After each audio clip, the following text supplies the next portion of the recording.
ورځې مهم خبرونه. ولسمشر غني افغانستان له نړۍ سره د وصل پر ځای د منزوي کېدو په حال کې دی. بلخوا غني وایي پاکستان تل د افغانستان په اړه هماغه زوړ انګریزي فکر لري. سلام ستړي مشئ، وخت مو په خیر، پام وکړئ د ورځې مهم خبرونو ته. ولسمشر غني د خپلو پوډکاسټونو په لړ کې د افغانستان د موقعیت په اړه بحث کې ویلي.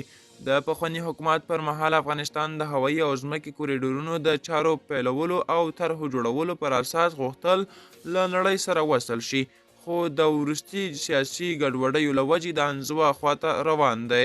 د ښاغلي غني په وینا د مهال هیڅ هیواد د افغانستان ته د وصل د ټکي په توګه نه کوي. اسیا دې ته صبر نه کوي چې افغانستان ثبات ته ورسیږي، خو خپل حرکت ته دوام ورکوي.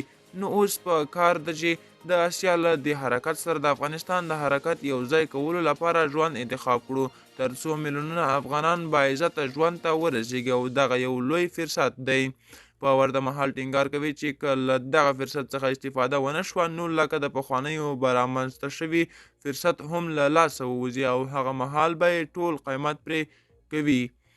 بلخوا ولسمشر غني د خپلو پوډکاسټونو په لړ کې د افغانستان پر موقعیت د بحث پر مهال وایي د افغانستان له لارې سویلي اسیا ته د ټولې مرکزي اسیا له توجه جلبولو دلیل دا و چې ما د افغانستان شمالي ګاونډیو هیوادونو ته په ویاړ وکتل او له هغوی سره مو مشترکې ګټې پیاده کړې، او ګټه یې دا شوه چې نور پر افغانستان د تورخم او سپین بولدک لارو تړل کېدو اغیز نه درلود. ښاغلی غني وایي اوس د جغرافیو په وصل کې هوایي دهلیزونه پام وړ اغیز لري، او د افغانستان جغرافیوي موقعیت ته په کتو دغه انتخاب له افغانستان سره ډیره مرسته کړه.